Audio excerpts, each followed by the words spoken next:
Great Britain, and others to say that this type of proliferation of nuclear weapons is unacceptable. The nuclear deterrent that is best is to show a united front to the world and not to give the world the impression that we're going to try terrorists in New York City. That shows a sign of weakness. We need to deal with strength. We need to convince them that any action that would be done against us because of the severity of it will be swift and severe. Whenever you take that kind of posture and show that precisely as Ronald Reagan did in the 80s, when he rebuilt a very strong Navy, if you get back and convince the world that you will be the leader, and you will be, that's what will help decide and prevent others from deciding to do us harm. Make no bones about it, they do. Ladies and gentlemen, we need a strong military defense. Thank you, Frank. Dave. In 1987, as a scout leader, I went behind the Iron Curtain for the only time in my life to East Berlin, working with German Boy Scouts and Girl Scouts in what was called, I think, their Pfadfinderprogramm. And why is the wall gone today? So that my children will never go to see the Berlin Wall, except maybe pieces in the Ronald Reagan Museum. It came down because the American Congress, for many, many, many years, on a bipartisan basis, funded the military. We can't micromanage the military as members of Congress. We provide oversight, and perhaps most importantly, we need to provide the funding. It ought not to be a foreign policy that veers in this direction under one presidency and then veers in another in the next presidency. That's very confusing to our allies. We cannot do this alone. Iran, North Korea, many other places, very scary places on this planet.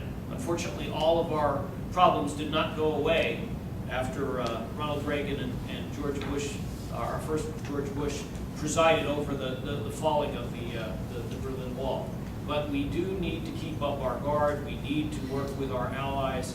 Israel is a bulwark for freedom and democracy in the Middle East. We need to work with them. We need to allow them to protect themselves. We need to protect them.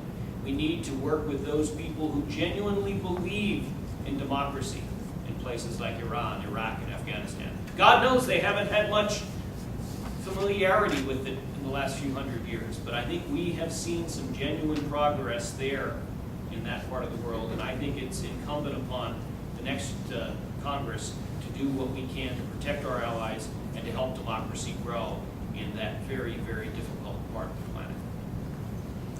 Thank you, Dave. Our next question is a follow-up on foreign policy and actually moves into the war on terror. The country's been at war for nearly a decade in Afghanistan and Iraq. What should our strategy be moving forward to bring these battlefronts in the war on terror to a close? This time we'll start with Alan. Okay. It seems like there's a good chance that we are on our way out of Iraq. Our leaders have said that we hope to have our troop levels down to 50,000 by August. The Iraqi leadership has said they want us totally out by 2011. If that could be accomplished, that would be absolutely wonderful. The big challenge for Iraq is what they're going to do with the government. They just had elections, and their seats were divided significantly. You have a lot of those who follow Alawi who got seats. You got those who follow Maliki who got seats, and somehow they're going to have to put a government together and be able to bring the Sunnis and the Shiites together without violence. If they can accomplish that, if they can get a government that works for everybody, and they're talking about doing it as a secular government, if they can achieve that, they at least have some possibility of putting it together, having some stable form of government, and getting us out of there, which again would be absolutely terrific. Afghanistan, a different situation to be sure. Two major areas of concern, the Helmand province and the Kandahar region. We are in the Helmand province right now trying to clear and then hold those areas, and then we have a major offensive planned for Kandahar this summer. But the biggest challenge, I think, will not be just the military winning. I think we can probably accomplish that. We have enough people there.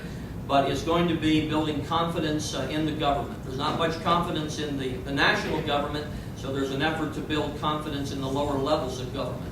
Local governments, provincial governments, and that way if they can build some allegiance to their own government, then maybe they'll be able to get some stability.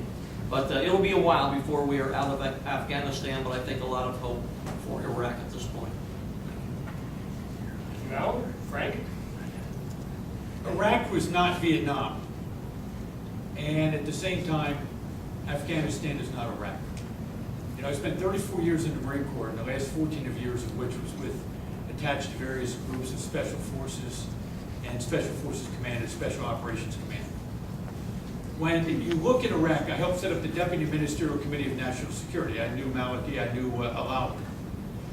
When you see the problems in the global war on terrorism, I encourage you to go to ABC 27 News archives, and I did for lack of a better term, almost a debate, although it wasn't, we didn't know it was a debate, where they interviewed me about the surge in Iraq, and they interviewed Senator Bob Casey about the surge in Iraq. And I said the surge in Iraq made a lot of sense, and I gave the reasons why.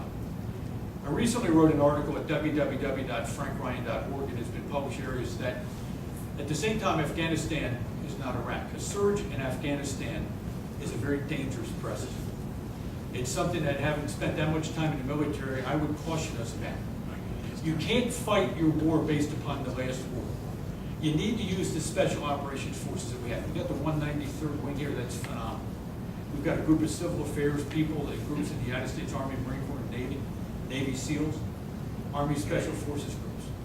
These are people who have language capabilities. I can tell you, when we went into Iraq and we were thinking about doing certain things on the Iranian-Iraqi border, we couldn't find someone who spoke Pashtun. We couldn't find people who spoke various dialects in Afghanistan. We need to have the situation where we have a concerted effort to get area experts. We need to recognize that what is true in Iran is not true in Iraq. These people have that capability. A war on terror means that we need to develop an internal national security strategy dedicated to fight the present war and future wars. Ladies and gentlemen, this requires us to have a human intelligence gathering capability that supports our national defense strategy. Thank you, Frank. Dave? You sometimes hear the simplistic analogy essentially saying that we can fight them here or we can fight them there. Of course, most people would much rather fight them there. In terms of foreign policy, in terms of homeland security, of course, we have to be prepared here as well as there.